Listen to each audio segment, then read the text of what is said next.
Hello students. जैसा कि आपको पता है कि ये जो न्यू इकोनॉमिक रिफॉर्म्स इंट्रोड्यूस किए गए थे 1991 में, उसे हम एलपीजी मॉडल ऑफ ग्रोथ भी बोलते हैं।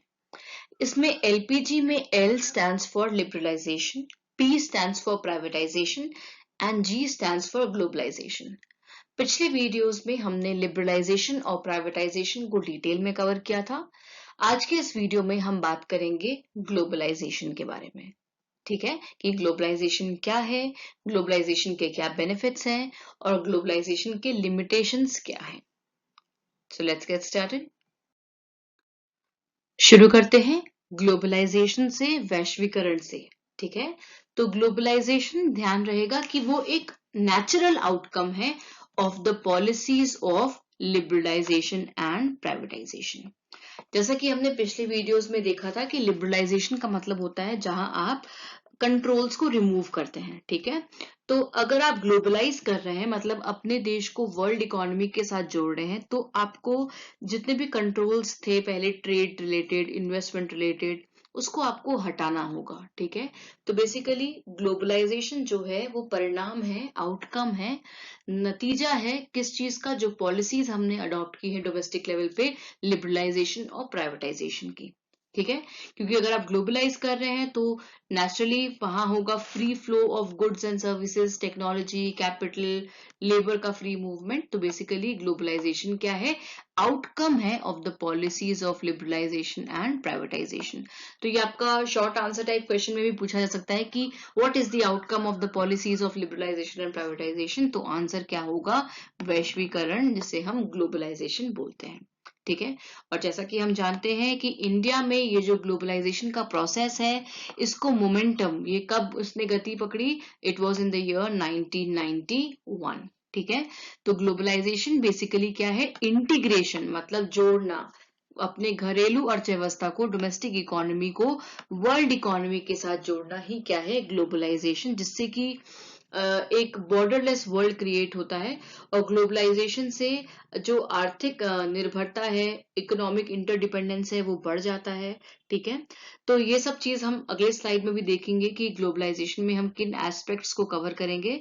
और जैसा कि मैंने बताया कि ग्लोबलाइजेशन एक एक्सटर्नल लिबरलाइजेशन है। इसका मतलब है कि आप बाहरी विदेशी कंपनीज और ये सब से जुड़े जो रिस्ट्रिक्शंस थे उन्हें आपको हटाना होगा, ताकि हमारी कंट्री जो है, डोमेस्टिक इकोनॉमी जो है, वो वर्ल्ड इकोनॉमी के साथ इंटीग्रेट किया जा सके।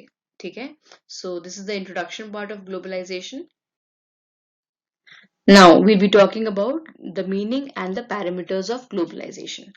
So the term globalization refers to growing economic interdependence. इसका मतलब है कि जब दुनिया के सभी देशों के बीच में आर्थिक निर्भरता जो बढ़ रही है, उसे हम कहते हैं कि भाई ग्लोबलाइजेशन है। तो ग्लोबलाइजेशन में ओपननेस है, इंटरडिपेंडेंस है, देशों के बीच में व्यापार संबंधित जो संपर्क है वो ज्यादा स्ट्रोंगर होता दिखता है। ठीक है, और ये जो है it is with respect to technology, capital, information, goods and services. इन सभी चीजों का फ्री फ्लो होते हुए हम देखते हैं एक देश से दूसरे देश के बीच में। So this is what is globalisation is all about. तो ग्लोबलाइजेशन के चार पहलू हैं। सबसे पहले free flow of goods and services, फिर पूंजी का प्रवाह, that is free flow of capital, फिर you have free flow of technology and then free movement of labour. ठीक है, सो ग्लोबलाइजेशन के बारे में आप ध्यान रखेंगे कि ग्लोबलाइजेशन एकीकरण है। डोमेस्टिक इकोनॉमी को जब हम रेस्ट ऑफ द वर्ल्ड के साथ जोड़ते हैं तो उससे बेसिकली इसका पर्पस ये होता है कि हम इसके बेनिफिट्स को अवेल कर सके। हर कंट्री उस कमोडिटी के प्रोडक्शन में स्पेशलाइज करे जिसके लिए उसके पास रिसोर्सेज है, संसाधन है। तो ग्लोबलाइजेशन से बहुत सारे फायदे भी हैं और बहुत सारे नुकसान भी हैं, तो वो अब हम डिस्कस करेंगे अगले स्लाइड में। और आप ध्यान रखेंगे कि with the advent and growth of technology, information technology में ग्रोथ आने के कारण ग्लोबलाइजेशन को और भी ज्यादा बूस्ट मिला है, वो और भी ज्यादा इंपॉर्टेंस गेन किया है वर्ल्ड इकोनॉमिक सिनेरियो में। अब बात करते हैं बेनिफिट्स ऑफ ग्लोबलाइजेशन के बारे में कि वैश्वीकरण से हमें क्या फायदा है। तो सबसे पहले देखते हैं लोअर प्राइसेस। लोअर प्राइसेस मतलब कम कीमत। इट्स ऑब्वियस कि कंपनीज जब आप कंपटीशन जब उनका होगा तो डेफिनेटली वो कंपटीशन अब डोमेस्टिक लेवल पे नहीं हो गया, इंटरनेशनली कॉम्पिटिटिव होने के लिए प्रोड्यूसर्स को जो प्राइसेस है वो क्या रखना होगा, कम। ठीक है। फिर एनकरेजेस फ्री ट्रेड, क्योंकि मैंने बताया कि ग्लोबलाइजेशन में हमने बहुत सारे जो कंट्रोल्स हैं ट्रेड एंड इन्वेस्टमेंट रिलेटेड उसे लिफ्ट किया है, तो जिससे फ्री ट्रेड को बढ़ावा मिला है। फिर ग्रेटर चॉइस ऑफ गुड्स, अब उपभोक्ता के पास बहुत ज्यादा चॉइस है, वो डोमेस्टिक प्रोडक्ट्स के साथ साथ इंटरनेशनल लेवल पे उत्पादित किए गए वस्तुओं को भी खरीद सकता है। ऐसे बहुत सारे ब्रांड्स के शूज अवेलेबल हैं, अपैरल्स अवेलेबल हैं जो कि हम फॉरेन ब्रांड्स के खरीदते हैं। तो it is the result of globalization कि हमारे पास अब मोबाइल फोन की भी अगर आप बात करें तो हमारे पास बहुत सारे ऑप्शंस हैं because of the globalization that has occurred, जिस कारण से हमें विदेशी कंपनियों के भी गुड्स को हम खरीद सकते हैं। ठीक है। फिर you have better quality of goods and services, जैसा कि मैंने बताया कि अब आपको कॉम्पीट करना है इंटरनेशनल लेवल पे, तो आप हर प्रोड्यूसर रिसर्च एंड डेवलपमेंट पे खर्च कर रहा है, जिस कारण से उपभोक्ता को बेटर क्वालिटी, बेहतर गुणवत्ता वाले वस्तु और सेवाओं उसके पास अवेलेबल है। ठीक है। Then you have economies of scale. Economies of scale में ध्यान रखना है क्योंकि जो प्रोडक्शन है वो डोमेस्टिक लेवल पे नहीं, वो अब आप इंटरनेशनल डिमांड को मीट करने के लिए प्रोडक्शन कर रहे हैं। तो definitely when you produce on a large scale, जब आप बड़े पैमाने पे उत्पादन करते हैं तो उससे आपको बहुत सारा एडवांटेज भी मिलता है, जिनमें से एक है कि आपका जो लागत है वो क्या हो जाता है, कम, that is lower cost. And now you have greater competition, तो कंपटीशन से एफिशिएंसी इंप्रूव होता है। आपको पता है कि अब अपना मोनोपोली आप क्रिएट करके नहीं रख सकते हैं, क्योंकि फॉरेन प्लेयर्स हो सकता है बेटर क्वालिटी प्रोडक्ट्स उससे कम प्राइस में अवेलेबल करा दे। तो ग्रेटर कंपटीशन होने के कारण हर कोई अपना प्रोडक्ट का क्वालिटी अच्छा कर रहा है और प्राइसेस क्या कर रहे हैं, रिड्यूस हो रहे हैं। फिर डेवलपिंग कंट्रीज में जो एफडीआई लेवल है वो क्या हो जाता है, वो बढ़ जाता है, तो ये भी एक फायदा है। एंड देन जब बहुत सारी फॉरेन कंपनीज जब यहाँ इन्वेस्ट करेगी तो यहाँ रोजगार के अवसर क्रिएट होंगे। ऐसे बहुत सारे फॉरेन कंपनीज हैं जो कि इंडिया में अपने ब्रांचेस उन्होंने लोकेट किए हैं, लेकिन वहाँ रोजगार भारतीयों को इंडियंस को मिल रहा है, तो बेसिकली एम्प्लॉयमेंट अपॉर्चुनिटीज में भी वृद्धि देखने को मिलती है।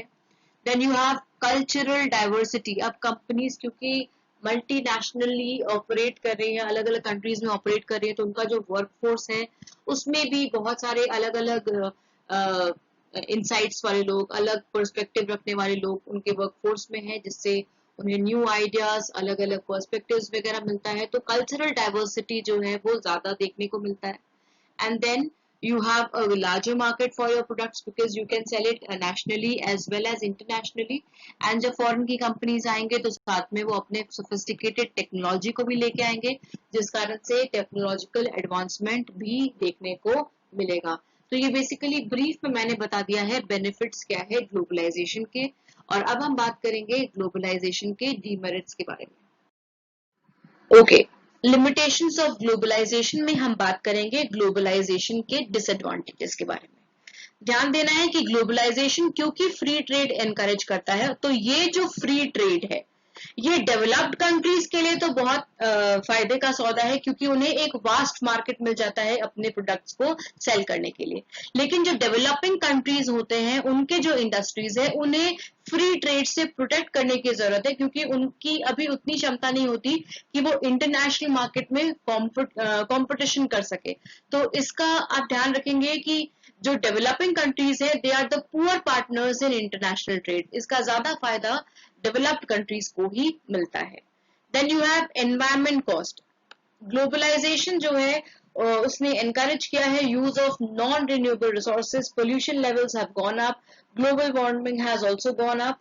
एंड बहुत सारी कंपनीज क्या करती हैं, अब अपना प्रोडक्शन आउटसोर्स कर देती हैं वैसे एरियाज में जहां पे एनवायरमेंट स्टैंडर्ड्स बहुत स्ट्रिक्ट नहीं है। ठीक है। Next you have transmission of diseases, that is रोगों का संचरण, दैट इज कोविड-19। आप देख सकते हैं कि ये शुरुआत इसका किसी दूसरे देश में हुआ था, लेकिन अब ये वर्ल्ड वाइड फैल गया है, क्योंकि we have allowed free movement, free flow of the people, the labor is moving free, people are going abroad for education, बाहर के लोग यहाँ आ रहे हैं. So transmission of basically communicable disease has seen an upsurge. अभी recent example COVID-19 का है. Then you have vulnerability to external economic shocks. इसका मतलब है कि बाहर के किसी देश में अगर रिसेशन का मान लो फॉर एग्जाम्पल देखने को मिलता है तो उसका इम्पैक्ट ग्लोबल लेवल पे अगर कोई इवेंट हो रहा है तो उसका इम्पैक्ट डोमेस्टिक कंट्रीज को भी फेस करना पड़ता है. And then setback to small scale industries and local producers, क्योंकि जो हमारे स्मॉल स्केल इंडस्ट्रीज हैं या जो लोकल प्रोड्यूसर्स हैं वो इंटरनेशनल लेवल के कंपटीशन को सर्वाइव नहीं कर सकते हैं, तो इसलिए उनके लिए एक डिसएडवांटेज है, एक सेटबैक है ये ग्लोबलाइजेशन. फिर ग्लोबलाइजेशन से देखा गया है कि जो इनइक्वालिटी है, आर्थिक असमानता है, उसमें बहुत ज्यादा इंक्रीमेंट देखने को मिला है, बहुत इंक्रीज हो गया है इकोनॉमिक इनइक्वालिटी. ऑल्सो कंट्रीज के बीच में भी, डेवलप्ड एंड डेवलपिंग कंट्रीज के बीच में भी इकोनॉमिक इनइक्वालिटीज जो है वो क्या हो गया है, बढ़ गया है. अब क्योंकि हमारे पास ऑप्शन है कि हम फॉरेन के प्रोडक्ट्स को, इंपोर्टेड प्रोडक्ट्स को यूज कर सकते हैं, उसे खरीद सकते हैं, तो हमारे डोमेस्टिक प्रोडक्ट्स के डिमांड में डिक्लाइन भी देखने को मिला है. ठीक है, पीपल प्रेफर इंपोर्टेड प्रोडक्ट्स क्योंकि ऐसा वेस्टर्नाइजेशन का कल्चर आ गया है कि लोग डोमेस्टिक प्रोडक्ट्स को छोड़कर बाहर के प्रोडक्ट्स को यूज कर रहे हैं. ठीक है, सो ग्लोबलाइजेशन के ये कुछ डीमेरिट्स हैं. So with this we have completed the new economic reforms, that is unit 2 of your syllabus. In case you have any doubt with respect to any point, you can connect to me through WhatsApp or the comment section of the YouTube video.